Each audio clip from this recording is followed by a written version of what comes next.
told me he always wanted to be an astronomer. This was news to me, because he was a chemical engineer. He said he wasn't an astronomer because the math was too hard. It was too rigorous. This was better news to me because I struggled with basic geometry, and he would have to tutor me with basic math. He loved astronomy and filled our evenings with stories of the stars. Our first speaker, Don Pettit, has been closer to the stars than most. He and Dad, when they would get together, the creativity would really flow. The juice would really flow. And there was great excitement when Don was around with Dad. I welcome Don Pettit, our first guest. Octave Levenspiel. What a pleasure it has been to be one of his students. And I can honestly say that my personal demeanor and my professional way of doing things was irreversibly warped by the way this guy influenced me. And if it wasn't for him, who knows what I would have ended up doing. I might have become a civil engineer or something. And I'd be working on a sewage treatment plant someplace. And instead, I find myself on orbit and I'm working on our toilet system. So anyway, Octave was a central part in my whole professional development.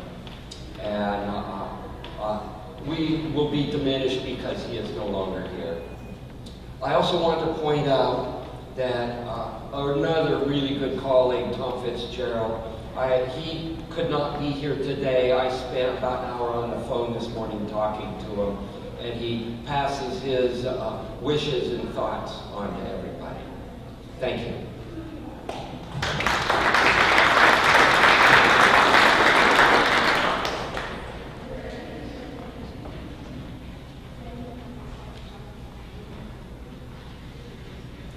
Our next speaker, Goran Jovanovic.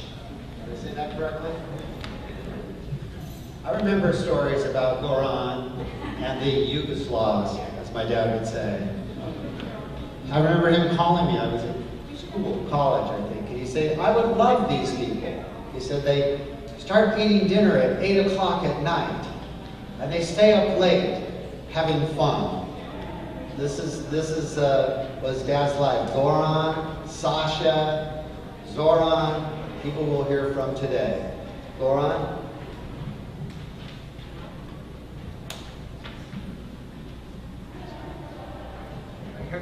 I had to write what I want to say because, I'm not a U.S. astronaut, so it's required to memorize the thing, all of those protocols and so on.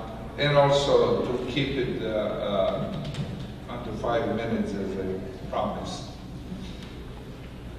And these are just some memories of or about Octave that happened within the last 4 weeks. Here we are.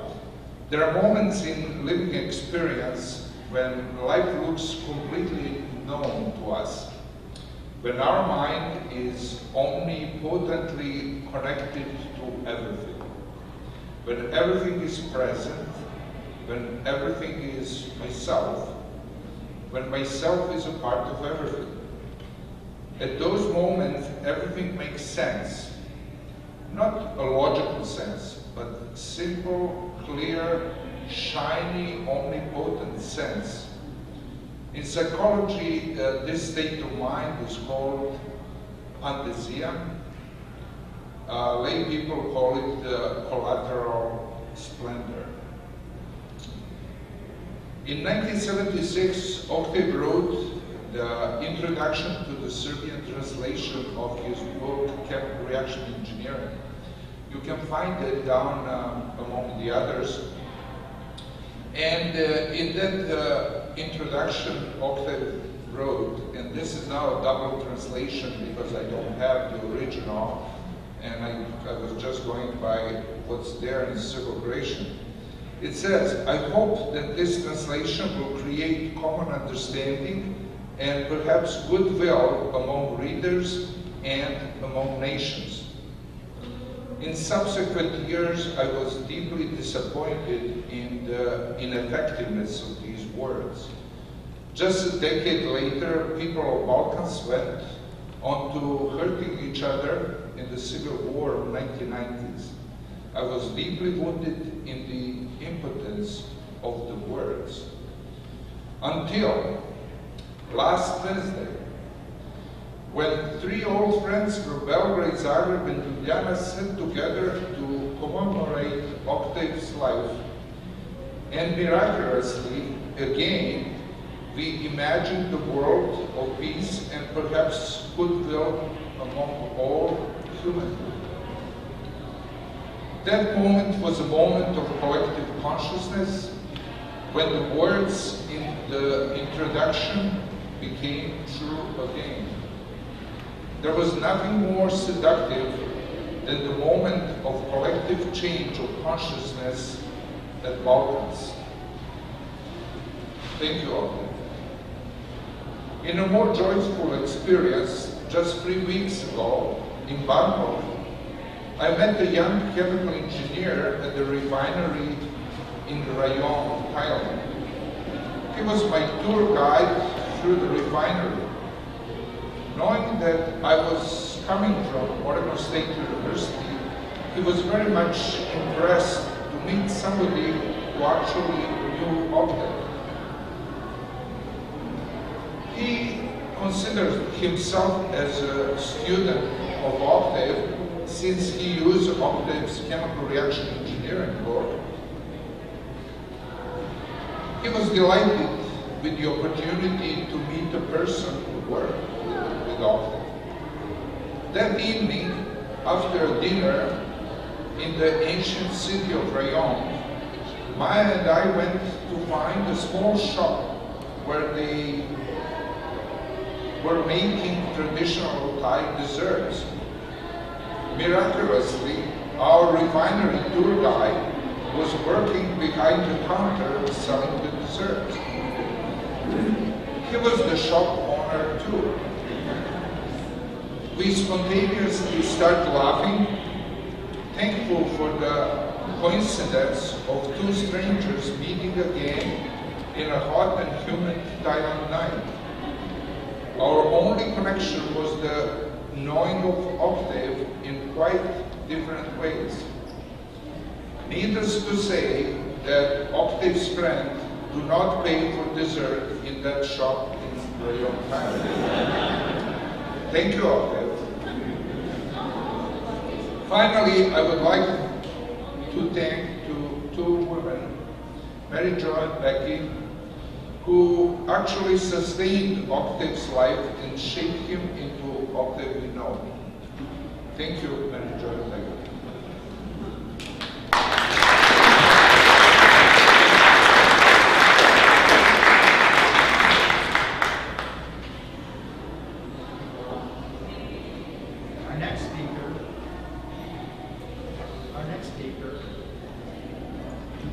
Our next speaker has traveled from afar, Switzerland, to be here today with us.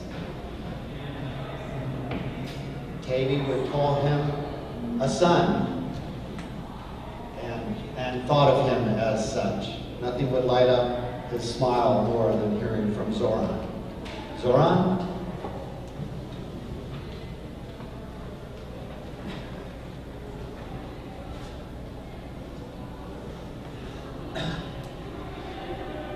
About 37 years ago, I was sitting in a senior chemical engineering class at the University of Belgrade in the country then called Yugoslavia, waiting for a new young lecturer who just returned from the United States after earning his PhD.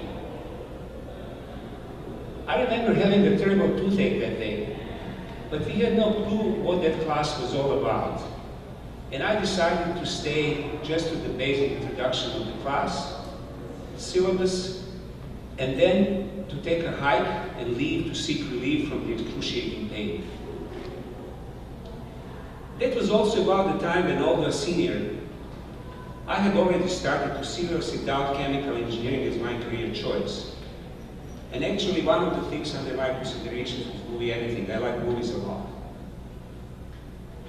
The then young lecturer, who turned out to be nobody else but today almost as young Professor Goran Jovanovic, briefly introduced the course and then brought to our attention a book written by his US advisor, a suggested textbook for the class.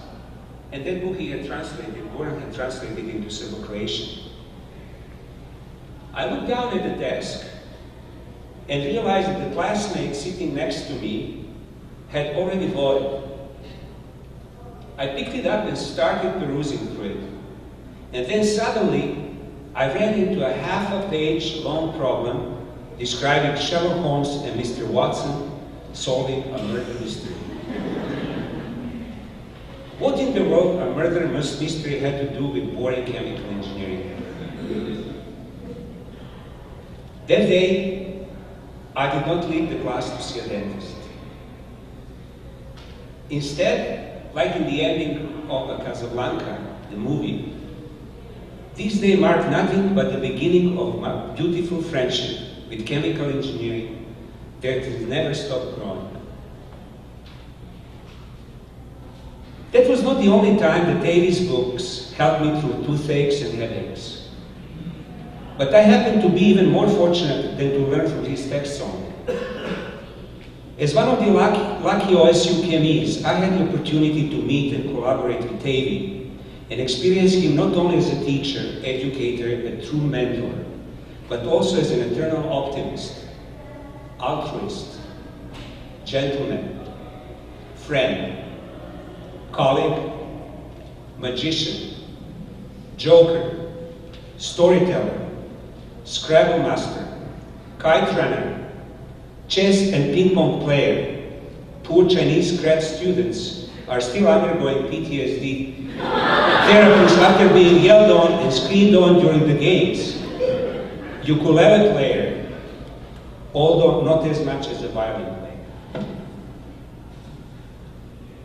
I'm grateful to Davy for infesting me with eternal curiosity, for inspiring me to learn new things and never stop questioning those I feel I have understood, to distinguish speculations, opinions, and extrapolations from facts, to understand and then simplify, but not the other way around. And most importantly, to enjoy the beauty of the mere process of discovering the truth, whatever it may turn out to be. Finally, I'm grateful to both Mary Jo and Davy for accepting the role of parents to my wife Marina and myself during difficult times of the separation from our own families and the war-torn country that was ceasing to exist. Thank you.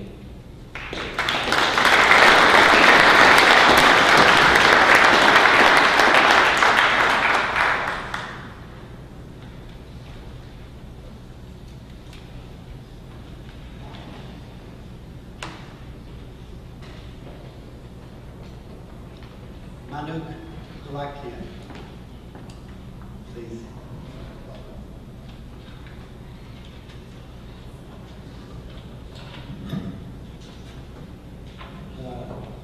Good afternoon. I had the privilege of working with Octave for my PhD. He used to call me my Turkish wrestler. Actually, fond memories because of our size. Goran, our friend, Nick Chatrakovic, great friend, myself, and AICHE meetings, he used to introduce us as my bodyguards. Anyhow, I didn't know what I would feel coming here today. I came from Philadelphia and not being able to say hello to Octave, but looking around me, those pictures, you, family, friends, students, I think I see a bit of Octave in each of us. I'm almost sure that Octave left something lasting with every one of us. So I feel he's with us today. He was a great educator, no doubt, pedagogue, but as Maurice said, he was a fatherly figure, a big brother, a friend, and he was always there for us, his students. He had a special gift. He had a magical way of seeing things, looking at complex problems and saying, well, this doesn't make sense. And some of us would get the rubbish stamp. He used to use the word rubbish. Actually, I remember one day Mike proudly was, the Duchovich here, proudly was showing one of his solutions to his complex problems. Octave looks at the figures, says, this doesn't look right. And sure enough, it was numerical distortion, as I remember, that skewed the figure a little bit. So he could see things through that none of us could. He used to really push us to ask the right questions. He says problem solving is not important. Asking the right question is important. So he gave us room to grow and let us do our things. He always had something for us to do. We had our PhD thesis student work, but my friend Dick, he used to call him Turtle for some reason. And Turtle, maybe you should look into this. So I had the chance of looking at a lot of different problems. He was very convincing in his arguments. If you get into an argument with him, he had always great ideas. Some were not so good, but by the time you figured it out, he was way ahead of you again. So it was constantly catching up that thing. So speaking of convincing, my first experience, I did my master's thesis at OSU and then went to work. And Octave used to tell me, if you don't come back for your PhD, you will never come back. So I left work and came back for my PhD. One of my very first meetings with Octave, I remember we sitting in his office, and I'm telling him all these great ideas I should work on. He said, you should finish your master's thesis first. As a result, I have a big chapter of my master's thesis in my PhD thesis. Speaking of convincing, I will find an anecdote and I'll wrap it a bit later.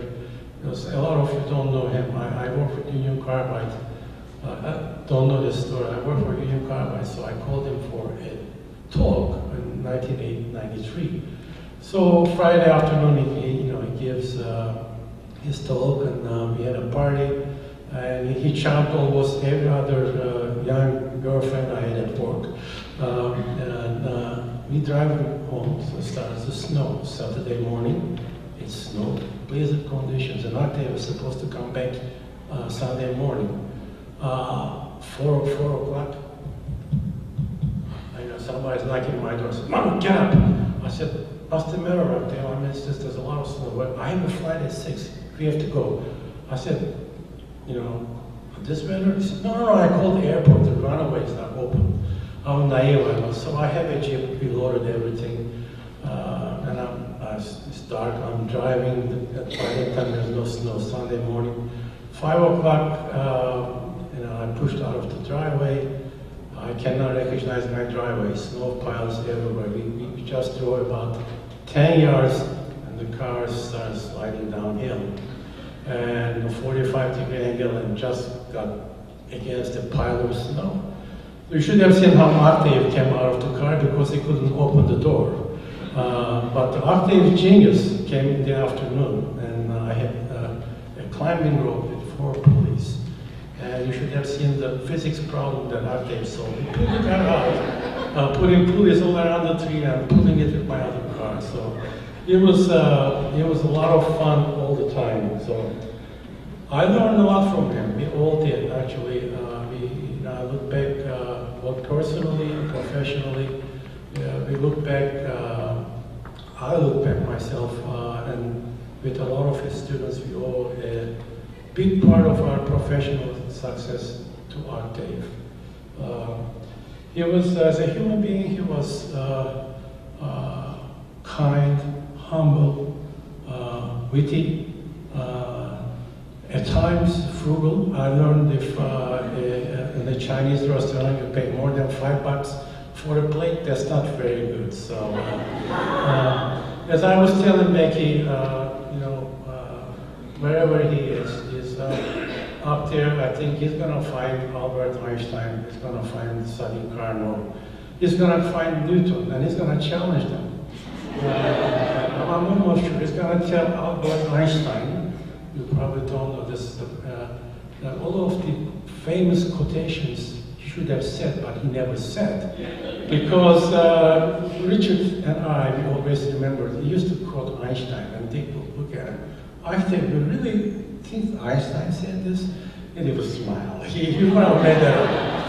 And actually, Sadiq Carnot will probably learn thermodynamics from him, and Newton will be sorry he never saw that apple fall. Probably. And he's going to learn from Zoran the Terrible in his book and Bubbles LaRue. This is a problem from his book. Anyhow, I can say a lot of things about Dave, and I have very, very fond memories of him that I will keep the rest of my life, and I will cherish them. May he rest in peace. The word peace doesn't go with him, he was on the go all the time, but may he rest in peace. Thank you very much.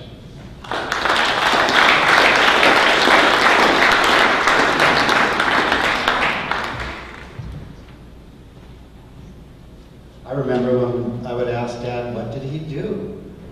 He would say that he was a cook.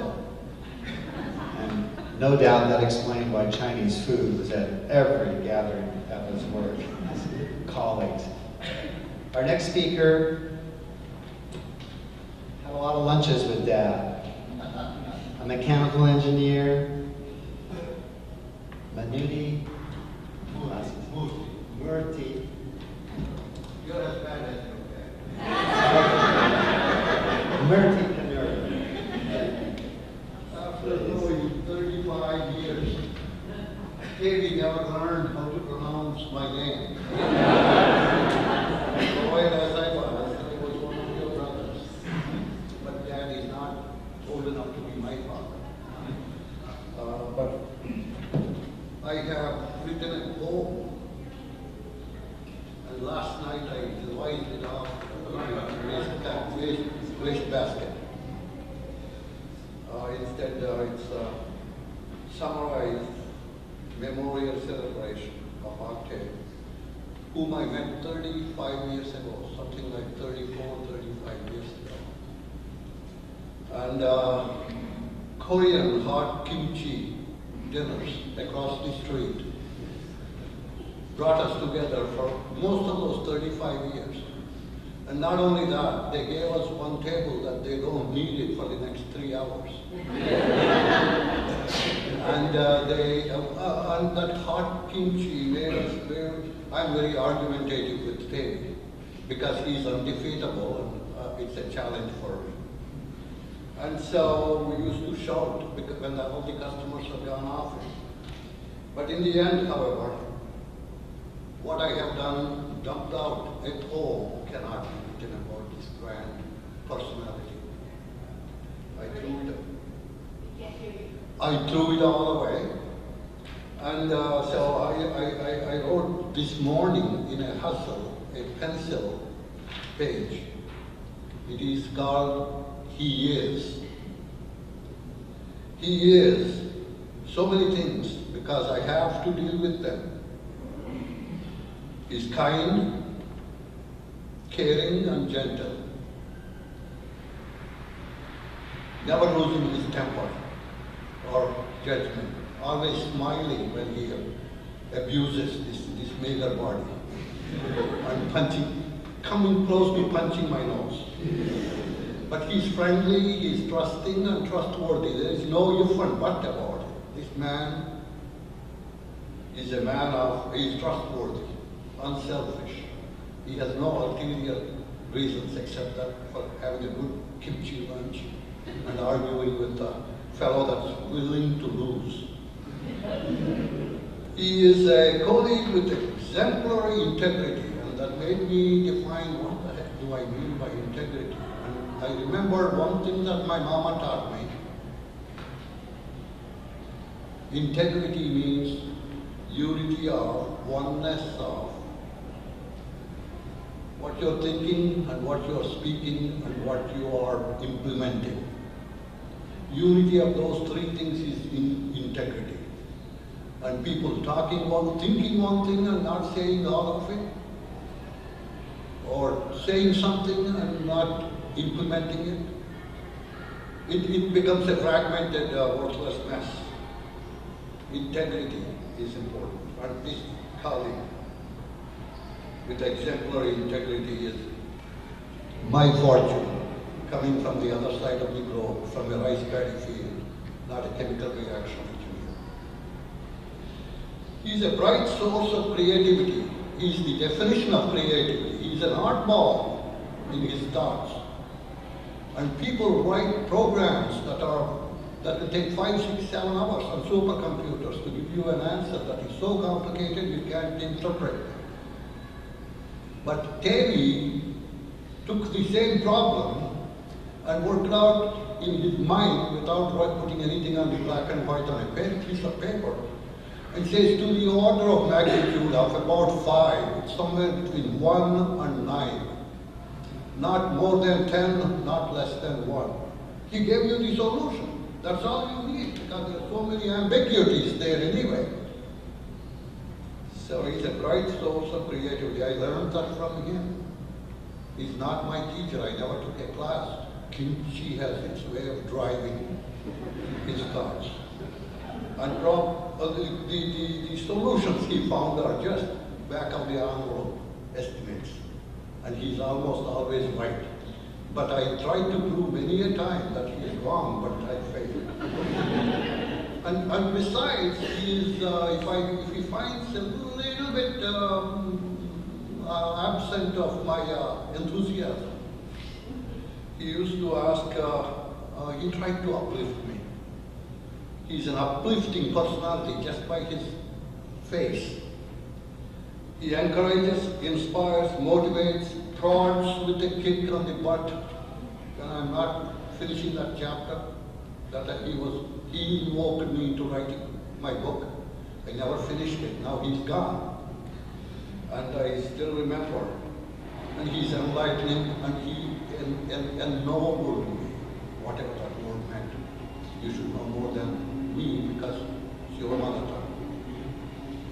So he's one of the two or three in the world, people who fathered the so-called field of chemical reaction engineering. Chemical engineering, to be short. Before that, it was just applied chemistry in different ways. Applied, and they don't know how to draw a good parametric graph of multivariable solutions. But this man made it a chemical engineering. He birthed it. And I don't know 2 or 3 because I do know one in somewhere in Europe that contributed the same kind of a, there's a fellow named Doug Woods in wherever, is the second one, and Octave is the one that won out by writing so profusely. The books are so useful. And this, an amazing knack, Octave has an amazing knack of quickly arrive at useful and inexpensive, simple solutions to most technical problems. And he called it $10 solutions, which are better than $10,000 solutions. And that is and in a way, as I see, I'm a combustion man, I'm a mechanical engineer. Don't tell Octave if you come across him that I gave a lecture here on him. He'll come and kick me. But what happened is, I think he is in the process of inventing another field called thermofluid processes. Thermofluid chemical processes, because I'm a combustion man, thermofluids with chemistry, chemical reactions. So I think this is an extension of Octave's dream, thermofluid chemical processes. In the lives and the memory of people like myself and most of you people, Octave will not die. He's immortal. He will not die. So I'm not crying with sadness. On this side of the eye, I am sad. He's not here to argue with him. But this eye, it is the gratitude of thank you for making me meet this man. This is one of the 2 or 3 great men in my contact life. So in the lives and memory of most of us people, Octave will be alive forever, inquisitive. He will continue guiding us and guarding us and abusing us and applauding us. Thus, I summarized at 10:30 this morning. This is a deeply felt and thankful gift of a gathering to us to have a good life, good thoughts, and perform good work. With each of us, he is prodding us. And that is, in that sense, I'm happy to be a part of it. I can't call him dad or Mary Jo mom, but they are my relatives. You included, brother. Thank you.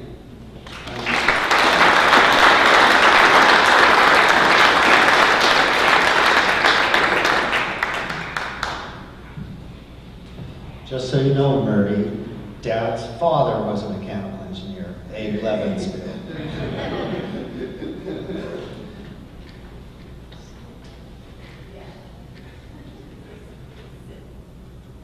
Our next speaker is Richard Turton.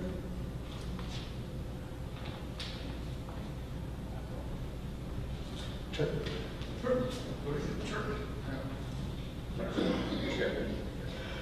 Thank you. So I'd like to put the record straight. If Octave was standing here, he would first of all correct Nanook and would say that, well, maybe Einstein didn't say that, but he would have said that if he thought about it. And secondly, to Murphy, you just obviously don't know how to pronounce your name. So for those of you who don't know me, I'm Dick Turton. I was a student of Octave's. So a lot has been said and will be said about this remarkable man, and the fact that many have travelled widely to be at this venue in celebration is a great testament to what a deep and lasting impression he's had on all of us. So how I came to know Octave is a little bit serendipitous. As a young chemical engineering student in England, I bought his textbook, Chemical Reaction Engineering, in my junior year in college. In my final year, I realized that I was having way too much fun at university to get a job, and thought that doing a graduate degree in the States sounded like a lot of fun. So faced with what colleges to choose and with little solid data, I decided to apply to OSU because of a chap with a funny name on the spine of my textbook. And that was basically, I've never looked back since. I originally did an MS at OSU, then worked for 3 years or so and decided to return to do my PhD, as there was a turn down at the time in the economy. I applied only to one university and to one mentor, Octave. The 3 to 4 years that I spent at OSU during that time were some of the most exciting, intellectually stimulating and rewarding that I can remember. I consider myself to be a novice understudy to a great performer. When I went and interviewed for assistant professor positions at other universities, I titled my seminar, The Sorcerer's Apprentice, complete with Mickey Mouse cartoon from the movie Fantasia. In retrospect, that was as good and apt a description of my time working for and with Octave that I could ever have conjured up. So in the light of the former late night host David Letterman, I would like to give you the top 10 things that I loved about Octave. So in no particular order, they are sense of humor. So somebody quoted the famous Sherlock Holmes problem from his chemical reaction engineering book. which I read from cover to cover, as many of his students have. He later wrote a book called Engineering Flow and Heat Exchange, and that is my favorite problem is in that book. And I won't tell you what the problem is, but it starts off with idiot. I said 1 vermilion paperweights. What am I going to do with the other 999,999? And every time I read that, I just howled. I thought it was just brilliant. He had a very dry and whimsical sense of humor. When I was a PhD student for him, he went away on sabbatical with Mary Jo in 1984, and he left me in charge.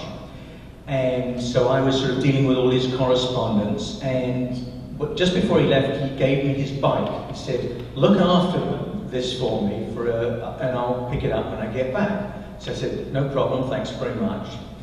And within 3 days, that bike disappeared. Okay, he lent me the bike. Within 3 days, that bike disappeared. So I felt terrible. He's lent me this bike, and I can't even keep on hold of it for a week. So I sort of wrote to him. I said, so-and-so, this is going fine, everything's going well. But unfortunately, your bike's disappeared. I'm really sorry. And he wrote back. I think he was in Australia at the time. This took sort of 2 months, and I've been worried about it. He says, oh, don't worry about it. I'm sure it'll show up.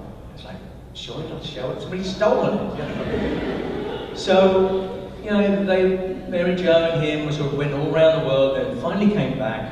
And, within about 3 days before he came back, that bike showed up. And he never mentioned a word about it. But I know that he had somebody take that, put it in storage, and then a year later bring it back. So that's the sense of humor that he had. He had the great ability to reduce the complex to the simplest form.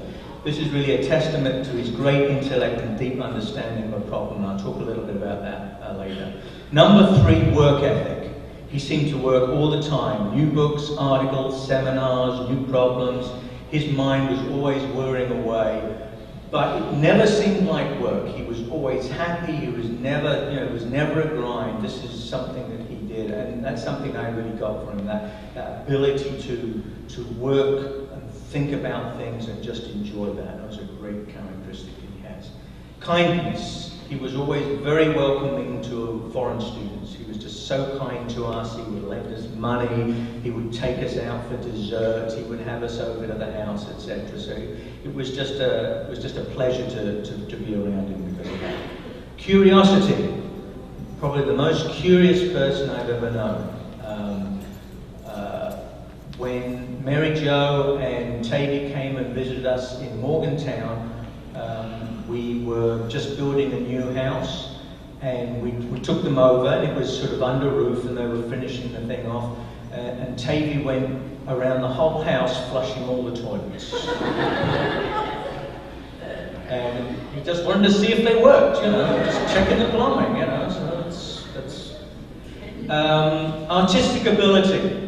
So his handcrafted slides for seminars are legendary within Chemie circles, and many of the illustrations in the books, etc. are.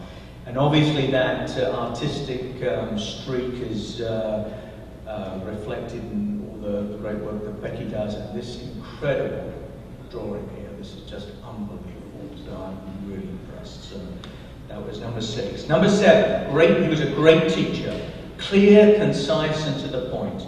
Again, his ability to reduce a complicated topic to its essence was a real joy to watch. His classes were challenging but fun. I took every course at the graduate level that he offered.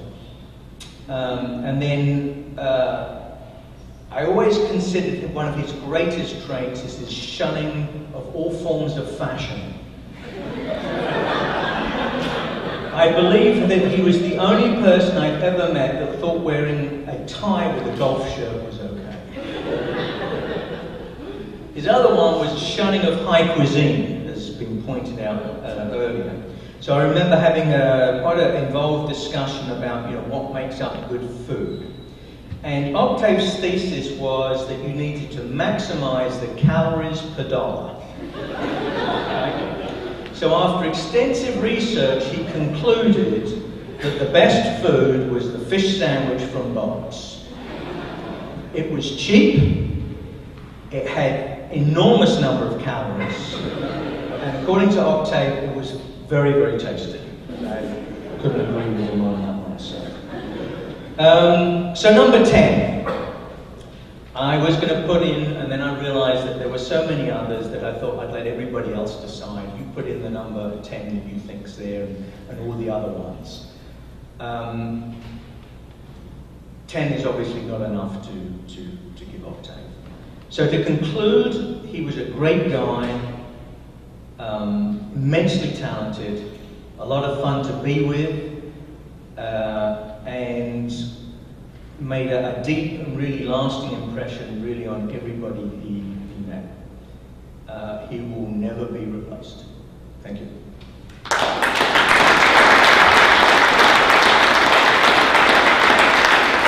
Thank you. I recall Dad came home at Thanksgiving dinner once from Bob's. True story. We love Bob's. Mike Dudakovich. Welcome. Thank you. Well, I'll take a little different tack here, and I will show you some slides. Since people have by now recited all the great virtues that David possessed, I want to tell you a story how he affected with his family the life of our family, and from this some of his wonderful attributes should come true. Now this is not my projector, and I think that I will manage somehow. So this is a tribute from our Dudakovich family to Octave Levenspiel, who was an inspiring mentor to both me and my brother Sasha, and then became a family friend and benefactor. And we had many moments of happiness and joy that will live with us for as long as we do. Our thanks go to Mary Jo and Becky for all that they have done in accepting us and helping this relationship grow. Now, how did it start? He wrote a book, you already heard, Chemical Reaction Engineering. It made a splash. It was the only non-boring engineering book that I ever seen when I was a student. So I immediately fell in love with it. I fell in love with the author. I fell in love with the field. And I thought, this is the field that's worth studying, so I better do something about it. So I worked hard to get a Fulbright scholarships, and all proud that I got my first choice, IIT Chicago, where Octave Levenspiel was a professor at the time. Well, little did I know that of course IIT will never have the courtesy to tell me that Octave Levenspiel will not be there when I come because he's in a sabbatical in Cambridge, and after that we'll go back to Oregon State. This pattern repeats to these days. School want to get good students that are paid for by an agency will never tell them that people with whom they want to work with are there or not there. Now we have internet, so this cannot happen. Second mistake, which Tavi never forgives me, why was I bashful or not approach him directly? Well, those weren't the days when you follow the pattern, the agency wants you to do all those things. So he visited IIT on the end of his sabbatical in Cambridge in summer '69, and he instantly becomes my hero. And I forgave him for letting me study at IIT where he wasn't around. I first punished him by a letter in which I I won't tell you the number, numerous errors in his first edition of Chemical Reaction Engineering, which he, as a gentleman, acknowledged in the preface to the next edition. So we became friends that summer. And like I said, well, he became my hero. He later became my brother's idol, really idol. So I was looking how to enhance all these opportunities to visit Oregon State, to do research with Avi, and enjoy the beauty of Oregon. I also learned from him that life has to be balanced and I should enjoy it. And I did, as I'll show you in a sequence of slides. My brother Sasha has then later 2 sabbaticals at OSU. Both of his sons were born in Corvallis. One of them almost in Levenspil's home where they live, but he was again on sabbatical. He was on Lake Victor, and Sasha was also left for himself. So his visits to Belgrade, Pajana, and St. Louis have meant a lot to us. So first time in 1981, we came for the whole summer, starting in early June from St. Louis, following the Oregon Trail. And even my mother and Tavi are there in this picture. My father is taking the picture. I fell in love with the views at Otter Rock, where the dinner also was. And so whenever I came later to give a seminar or do something at OSU, I always wanted to go there. And Tavi knew that. And so I still remember this particular time when I gave a seminar on Friday, and Tavi says, Mike, let's go now to Otter Rock. I said, but Mary Jo's going tomorrow, we'll all go tomorrow. No, let's go tonight. Well, okay, but night the views are not there, when it was already deep into fall. So we went there, and then I discovered the real reason for the rush. We stopped at Safeway for a warm loaf of sourdough bread, loaded up on cans of Smen, which I love. I grew up in Yugoslavia eating from the army packages of a USA, and butter. And we had a fantastic supper. And I think Mary Jo to this day never learned about it. She would have been horrified. So that's another part of Tavi that few people know. Then we felt we should reciprocate. With me enjoying the views there, we brought Tavi for several visits to a warmer climate when I was at sabbatical at UCLA. Thanks to our good friend Tom Fitzgerald, we had rented a house on Palos Verdes Peninsula, not too far from the ex-Marine land, and we had a happy moment there debating different reaction engineering problems. When we left Palos Verdes, it was time to go back to St. Louis. Our daughter said our roots are there. Where promptly, after we returned and when they graduated, we both came back to California, but that's life. Now, what was an Otter Rock? First of all, it was Tavi. The kids remember him since they were little. He told them amusing stories, did magic tricks, was really their hero too. But the dogs were there. That year was the year of the dog. And so here is the beloved Scooby and Yakina. And not shown is a real royalty among dogs, Hamilton TD, Hamilton the dog. Unfortunately, he's not in the picture, and he died young. Now, I already mentioned, and the picture is small, that Sasha Dudukovic, my brother, spent 2 sabbaticals at OSU, 84-85. He lived in the Levenspil's residence in Corvallis, because they were touring the world, as Dick said. His son Nicola was born in Corvallis. Sasha took care of the cat, while the dog, I don't know if it was with Morris or with Barney or somebody. And there is a story about Sasha. Sasha was still learning English. He took, feed the cat, very seriously. And so if the cat wasn't around, he would go out and call her and said, "Pussy, Pussy, where are you? I can't be without you. Pussy, Pussy, please come on." And he pet then the cat. In 1991, he was back there. They rented an apartment, and he essentially didn't have to take care of the cat at that time, I think.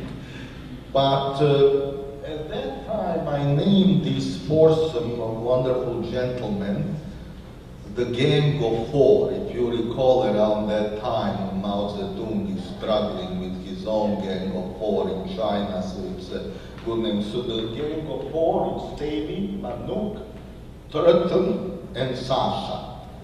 And in the best tradition of solving problems, what is a close friend for but to have a fight? Like Davy and Sasha fighting over their door. I don't think if they managed to break it at the end or what even the point of the argument was. It's another part that many people don't know. And I call this picture the two optimists, because both my brother and Davy were always very optimistic. And just like Zoran could make Davy laugh, my brother could make him laugh just by laughing himself. So when my brother was not there anymore, I sometimes had to take a role of imitating some of my other famous Yugoslav colleagues that always said, I see Goran is smiling, and Tevi really would laugh, as well as Tom and Manuk. Tevi came to St. Louis to give a lecture. He immediately was surrounded by the two young ladies. He gave a nice lecture, but then raised doubts in my mind. I thought he was such a peaceful guy, and here he is behaving like he came to represent the NRA and was shooting that gun to show how bubbles behave in the Fluida's bed. He was instrumental with his book and this approach to our discipline. So I often called him a great simplificator. Oh, he didn't like that at all. He thought I was putting him down. So I thought, but he's right. I should call him insightful simplificator, because that's what he really was.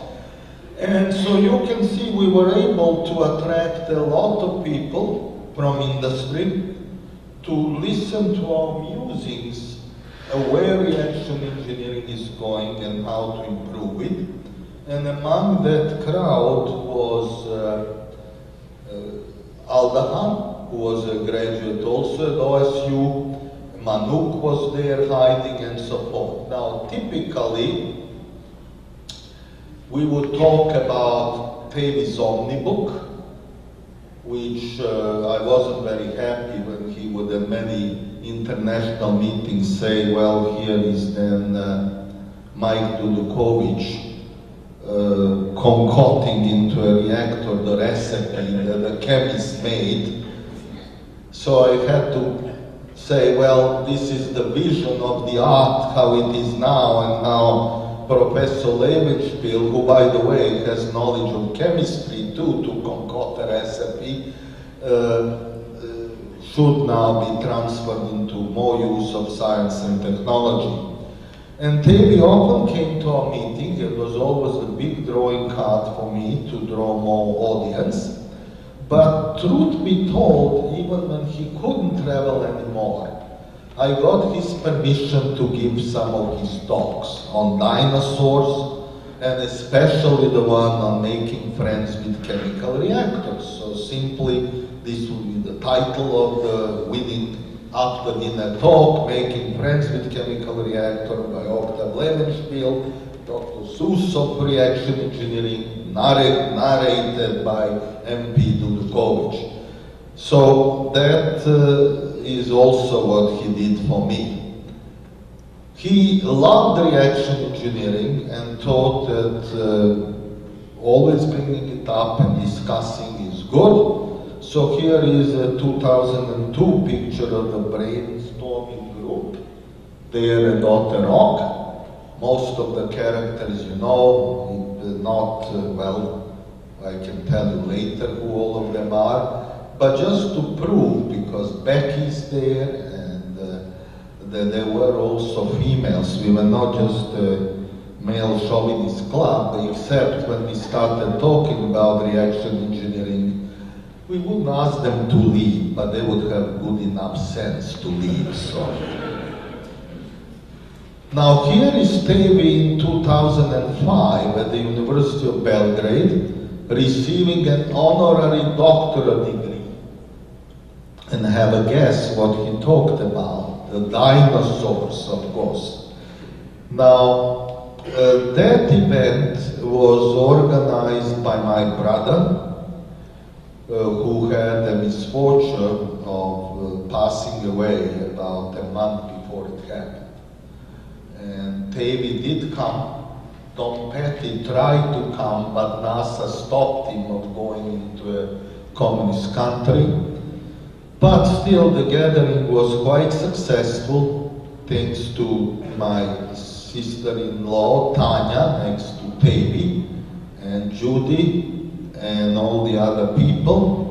And of course, as usual, Tevi was a magnet for the female gender. And somebody who has to explain to me, I'm getting old now, what does it take? I don't know. So, 2 years later, we took over Levenspiel's residence in Corvallis again.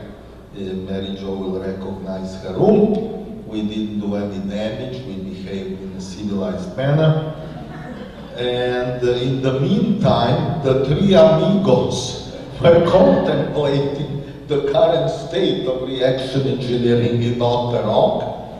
And then, of course, the Levenspiels had a reunion with the Turtons and with my brother's children, Nicola and Buca and his wife Tanya. In San Francisco meeting, Tevi still was presiding, if you will, or holding court with the faithful.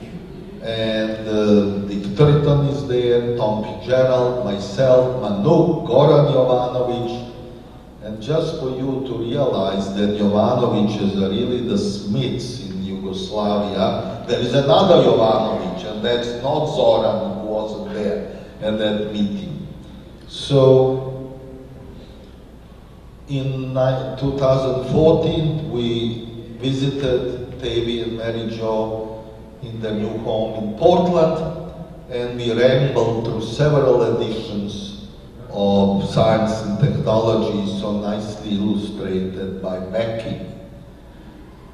And so, from this sequence of slides, you've seen that we learn from Tevi how to live a good life, how to enjoy life with friends.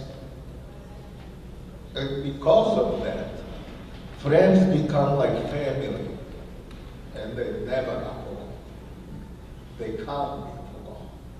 So I won't add to the tribute of Tevi, but I agree with everything that Dick said. He was a unique individual, and of course, nobody can really be replaced, but he, in all the elements that he brought to life and to his friends, not even talking about the field, will never be forgotten.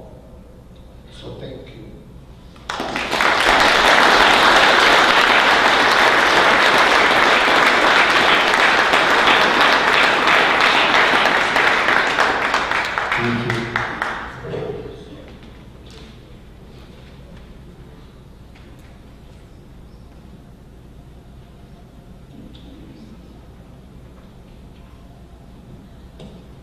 What an amazing life. Dylan Konkani.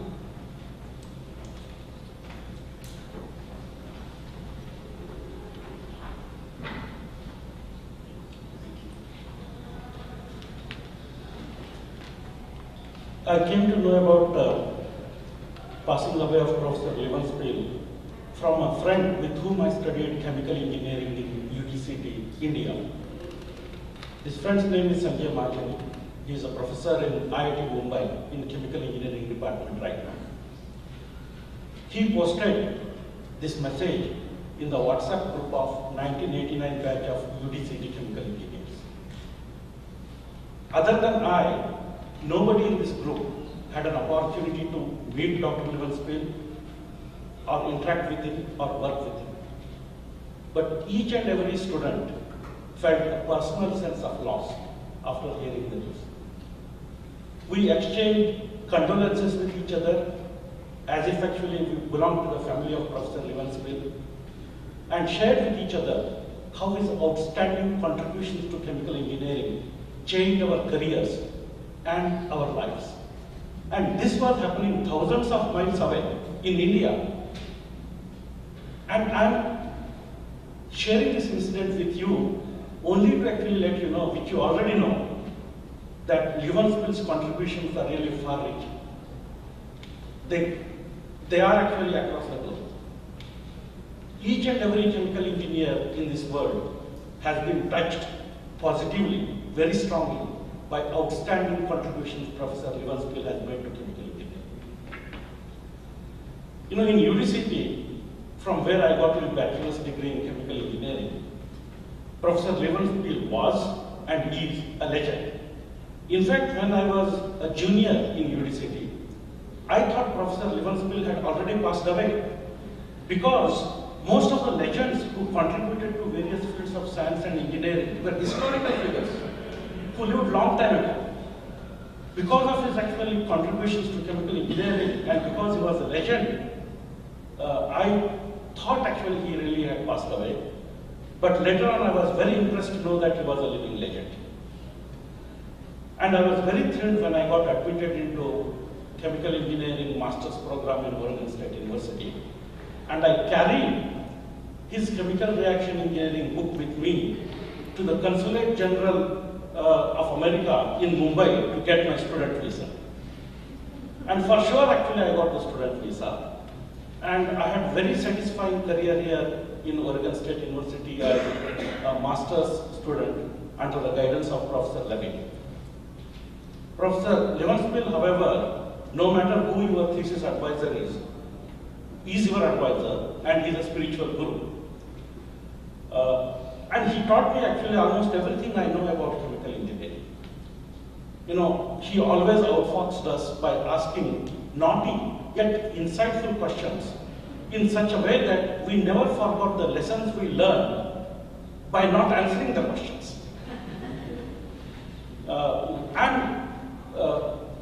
His actually drive to actually simplify complexity is legendary. He always demanded that we understood complexity before simplifying it. From him, I learned the valuable lesson of looking at complexity, disaggregating the complexity into its simpler components, then reaggregating these components at various levels in a meaningful way to really actually understand the complexity, to develop insights. I apply this process today to my career in semiconductor industry, in photovoltaics. I just don't use it to solve problems in chemical engineering. I ask my colleagues to apply this in all fields of engineering: finance, economics, operations, business development. This is the truth, because teachings of Professor Levenspiel transcend chemical engineering. I had the opportunity to meet Professor Levenspiel many times, even after I left Oregon State University. I met him many times in Washington University, where I was doing my PhD under the guidance of Professor Dudkovich.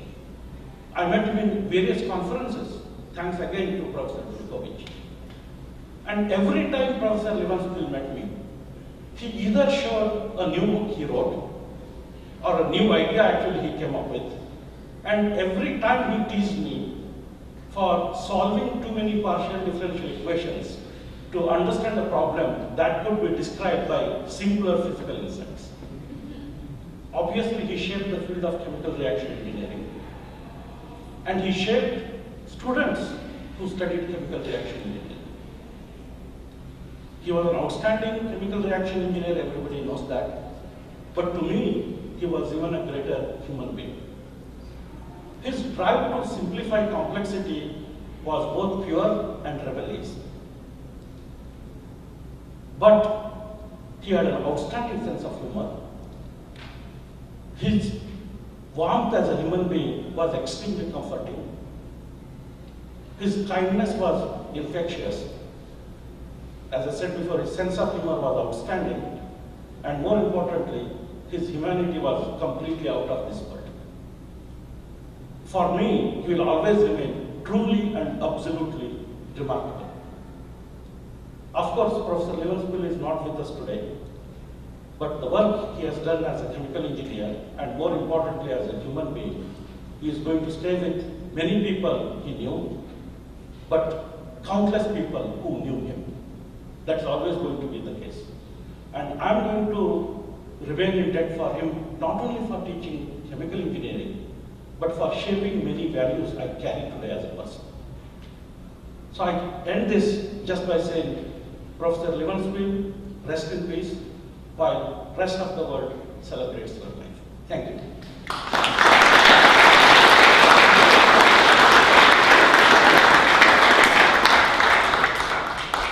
Thank you. Our next speaker is Skip Rochford.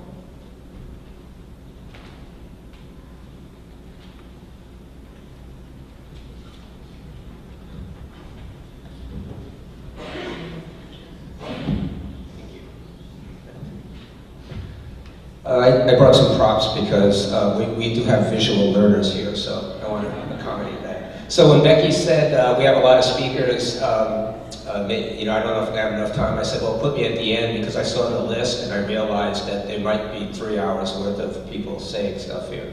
I don't want to take too much more of your time. I just do want to point out, though, that I'm not being irreverent by wearing a t-shirt. But that I'm wearing the t-shirt that we made for Tavy before he and Mary Jo moved up to Willamette View, and it's signed by Tavy, so this is actually being reverent. I was trying to, remember I said that, right, Becky? I'm being reverent. Okay, so I want to just start with a couple of props that'll keep me going. So in 1976, when I was a senior, I was absolutely certain I didn't want to take senior level process control and dynamics because I knew I'd hate it. And so I got out of it by taking a graduate course in chemical reaction engineering. The guy who taught the class was Bob Lawrence.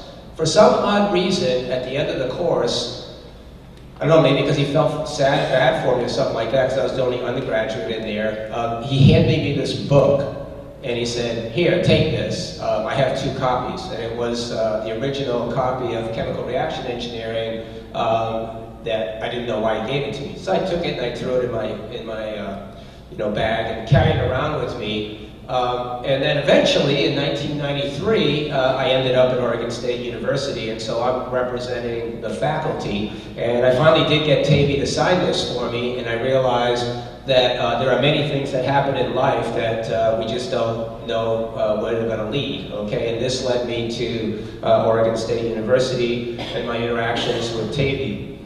I was here 3 years after he retired, but I didn't know that for about 3 years because he was here every day. I would run into him every single day, and it was interesting every single day. When I interviewed for a job here, I gave my seminar, and it was about, something that nobody cares about. And at the end of the seminar, you're just going, and then person in the front row raises their hand, and there's this old guy sitting in the front row, and he says, all right, that's all well and good, but what are you going to do when you get here? And I just looked at him, I said, oh, you must be Levenspiel. And I was right. The only time I've ever been right with Tavy, actually. And I remember Zoran asked the second question about the actual topic of the talk, so there were some people here that were here to witness that. Every single day for about 18 years after that, he challenged me with something, okay? It's like, Skip, Cooney's got this great idea to take, we have a lot of coal in this country. Why don't you and Keith go and talk to Cooney and turn all the coal into oil and we'll all be in better shape, okay? So that's one of the things. Or, you know, other things like that. Every day was a puzzle, and people have said that. I think one of my best memories is after Tavy won the Warren K. Lewis Award. I think we were at a meeting in either Los Angeles, I think it was Los Angeles actually, and Becky said, and Mary Jo said, you know, Tavy's getting a little older, you think you could look after him at the meeting? And I said, well, yeah, okay. And then I said, can I stay in his room? You know, he'd be free. And so, so Tavy goes, well, I'm staying there with Tom. Let me see if it's okay. So actually, Tom said, all right. And I stayed in their room. That happened 2 years, and then after that, Tom kicked me out. And he's not here to corroborate that story, but he told me I got up too early and made too much noise. Anyway, at that meeting, when he was winning this award, I was walking, you know, went to pick him up in the room at the evening, and I was walking through the hotel lobby, and I kind of felt this sense that we were being followed. And so after a little while, I turned around, and there were like 300 Asian people behind us, just waiting to talk to Tavy. And then I really realized that this was a world-renowned and world-respected educator. Because it wasn't clear all the time when you were talking to him that that was the case, you know. So he easily could have grown up on the East Coast, and maybe that's why we got along, because we would just yell at each other all the time.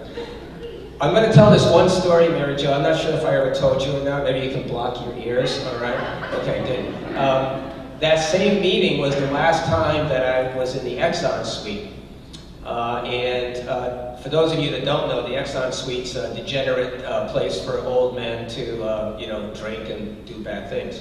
And so, anyway, it turned out that the head of the American Institute of Chemical Engineers that year was a woman who happened to be from West Virginia, Dick, okay? Remember this? Yeah, he remembers this. Thanks, block your ears. And so I took Tavy up to the Exxon Suite, you know, and they asked for his ID when he went in, and he just like, and then walked in, and I just said, I'm with him. And so we got in there, and anyway, we walk in, and Diane was a friend of mine, and so I walk up, and I say, how you doing, Diane? And all of a sudden, she goes, ooh. And I'm going, oh, she goes, Tavy, you can't do that. Well, he was the original Donald Trump move, okay?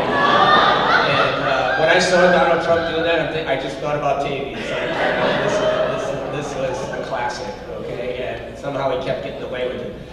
So anyway, that was one of my best memories from any AICHE meeting, actually. Anyway, I don't want to go on and on. I just want to say that, you know, when his dinosaur paper, I sat through about 13 or 14 or 150, I don't know, dinosaur talks that he gave, right? And that chemical reaction engineering talk is just tremendous. I have it, actually, and I look at it all the time. It's a really, Making Friends with Chemical Reactions is a great presentation. But when we put him up with these awards, he gave me this list. He said, here's the papers I like the best. You might cite this, you know, when you're writing up the nomination for the award. So he was really good at giving you information. I have a file that's called About Me that Tavy came in my office and gave me. And I was just looking through it before this. There's a lot of stuff about him in there.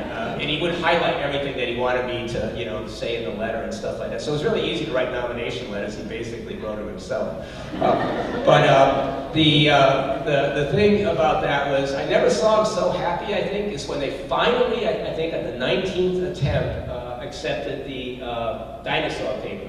He was like so excited, as if he had written like a, you know, won a prize or whatever. It's like, it's just amazing. He was just so excited about somebody finally accepting that. And it's like some obscure journal that, I mean, nobody reads anyway. But I still have the paper. It's in the About Me file in my But one of the great things, I brought a prop here, and I actually think this picture might be up there, but this is one of my favorite pictures for 3 very important reasons. I don't know, you probably can't see it, but it's Tavy and me. Me's not important. The shirt says, those who can do, what does it say? I'm as bad as you was. Okay. Those who can do more teach. And that's, Tavy had this shirt on, he had his NAE, National Academy of Engineering hat on because he had just been inducted into the National Academy of Engineering as the first OSU faculty member ever to be inducted in the National Academy of Engineering, and he loved that hat. And he was at the coast for a camp that he hosted at Mary Jo, very kindly hosted for about 15 or 16 years, which was my camp for summer experience in science and engineering for youth. And I'll put this one up there too, because this is when Tavy I just saw the happiest. He would just have that red hat on that's over there, okay, and he'd come out, and the kids would come around, and I'd say, this is his house, and this is Mary Jo's house, and this guy's really famous, and all these young women, right, okay, because the camp is for women and minorities, it's about 85% women. These young women would be around him, and he would be so happy the whole time. And every year we showed up, it was like that. And Mary Jo and he were very receptive to having all these 60 kids in their yard. And that's what I'll never forget about Tavy, is his pure joy of interacting with young people. He was always a teacher, and then he'd ask these guys these puzzles. He'd play Chinese checkers with them, whatever. He'd do all this stuff, and that really is the quintessential to me. Tavy is that he was, as many people have said, always challenging you, always asking questions, but letting you off the hook if you didn't know the answer. Okay, he wouldn't forget, but he would let you off the hook, and I think that's really important. In closing here, I just want to recognize one thing. Everybody has said a lot of nice things about Tavy, and I think they're all true. He was kind and whatever, but he was really kind of a pain in the neck sometimes. And I think we just have to recognize that, because this woman, Mary Jo, is a saint in my eyes, okay? If you ever saw the interaction,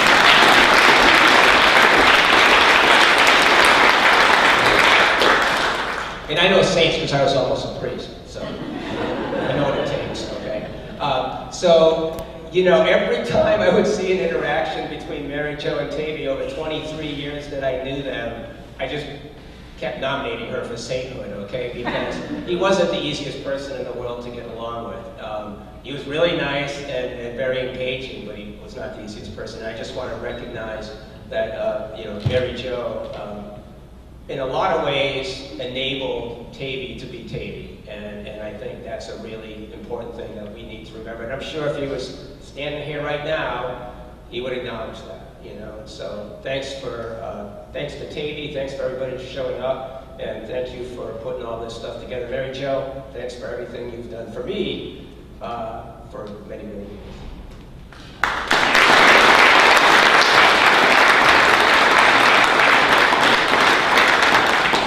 Thanks, Dick.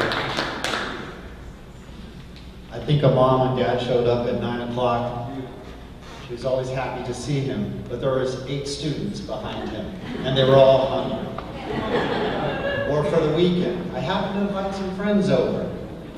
Mary Jo, she was there. I like those words. Enabled him to be Tavy. It's great. Now we move to family and friends. Anyone want to share some thoughts about Dad? Your memories of him? David? We were talking about some doozies.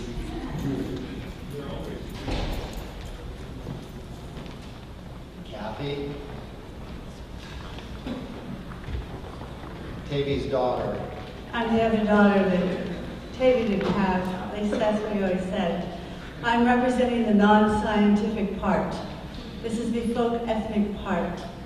I met them in the Levenfield family in 1970 and met Becky through folk dancing, and I was over at their house probably a quarter of my life to a third of my life and had meals with them all the time. Mary Jo is the greatest cook. And I had a fantastic world education in their home just from all the things that they had collected around the world. And I especially fell in love with the amazing brass rubbings that they had done. And I am so proud now to be having some of them. I'm going to hang up in my new home. I am so pleased because they just remind me so much of their family, I still have the brown wool felt French beret that Tavy gave me about 35, 40 years ago. And it just thrills me to be able to put that on and know that Tavy's always with me. But they supported the folk arts a lot, and it was just a wonderful education I got listening to all the stories and stuff from around the world that they had experienced and I could see in their house. And of course, Tavy teased me and mercilessly like he did everybody else, and it was just a great fun. And I just love their family so much. They're just wonderful.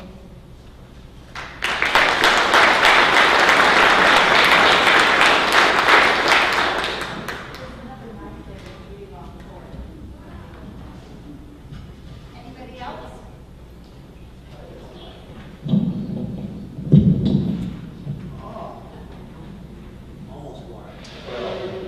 Hi, I'm Richard Lehman and grew up with Morris and Tavy and Mary Jo and the whole gang, so got to know Tavy probably when I was about age 9 or so. And one thing that many of you may not know is that he was the Western United States boomerang champion, that's a true story. And actually that happened because I think he just decided one day that he was going to hold the Western United States Boomerang Championship. Went out to the park, threw the boomerang, successfully caught it, and declared himself the champion.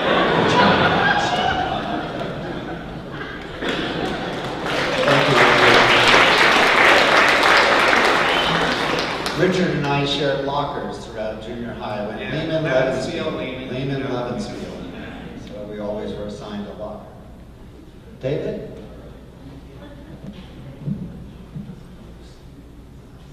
Just can't let it go, Maury.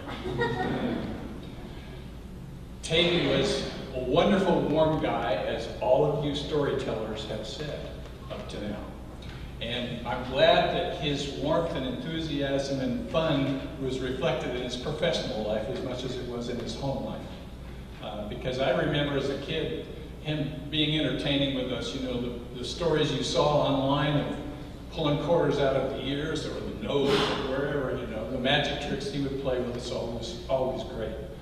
I remember one time where he taught me a little bit without saying it about heat transfer. And it was because we were staying at the home, and I think I was about 6 years old, and Chuck may have been about 4. And we had Mary Jo made tomato soup. So we were sitting in their kitchen, and we were eating the soup, but the soup was hot. And I said, it's too hot, I'll burn my tongue. He said, just take the spoon around the outer edge of the bowl and you'll find that it's cooler. And then, of course, I saw him out of the corner of my eye as he was pouring a little cold milk into his tea. When I was a little bit older than that, my mother bought this 8mm video camera that she wanted to record all the memories of family times together, and she had mounted this thing on a tripod at the end of our Thanksgiving meal. And Tavy said, when you get the projector, will you be able to reverse this? And Mom said, I think so. So Tavy proceeded to take a piece of chicken or turkey that was about this long and about this wide and stick a fork right in the middle of it and turn sideways to the camera and stick it in his mouth.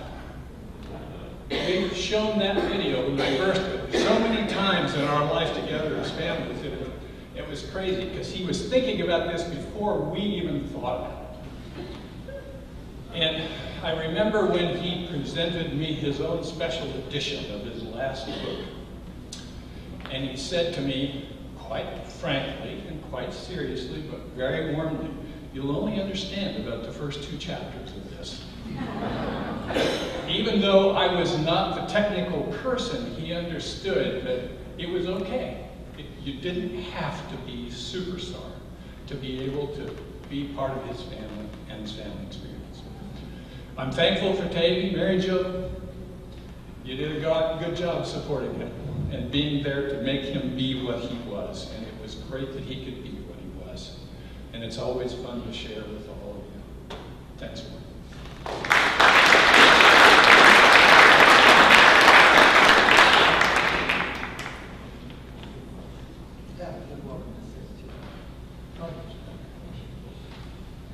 I'm Bob Yates. I'm representing the neighbors. This is the Crest Place mafia that sort of revolved around Tavy, who was my next door neighbor. And I'm a geologist.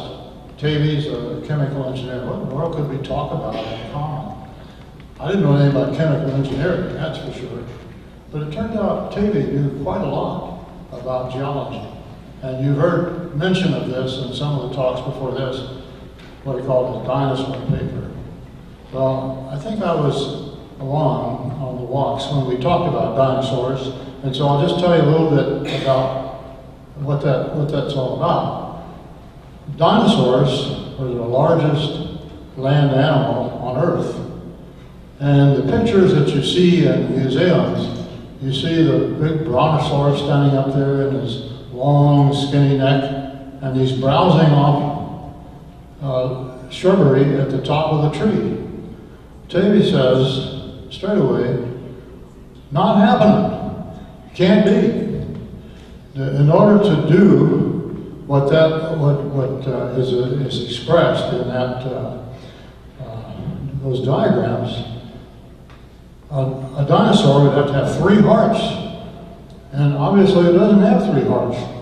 I said, oh, come on, Tavy. But it turned out he was right, and I think this paper that's been talked about is finally when it was expressed, and I think it took some time to realize that you didn't have to be a chemical engineer to make a contribution, a fundamental contribution in understanding a particular facet of geology. So we got to know each other walking our dogs, and these are sort of walking seminars. And I'll will always be so happy that I got to know him, and I finally figured out what the dinosaurs could and couldn't do. So thank you very much, Mary Jo and Becky and the rest of the family.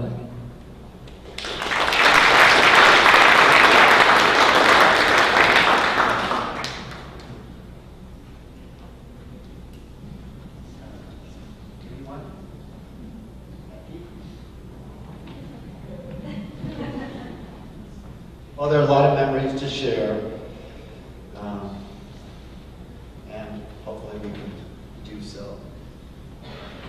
I'm not sure what's next on the program. Song. Okay. So in your program, we're going to sing So Long It's Been Good to Know You. The words are there, just one verse.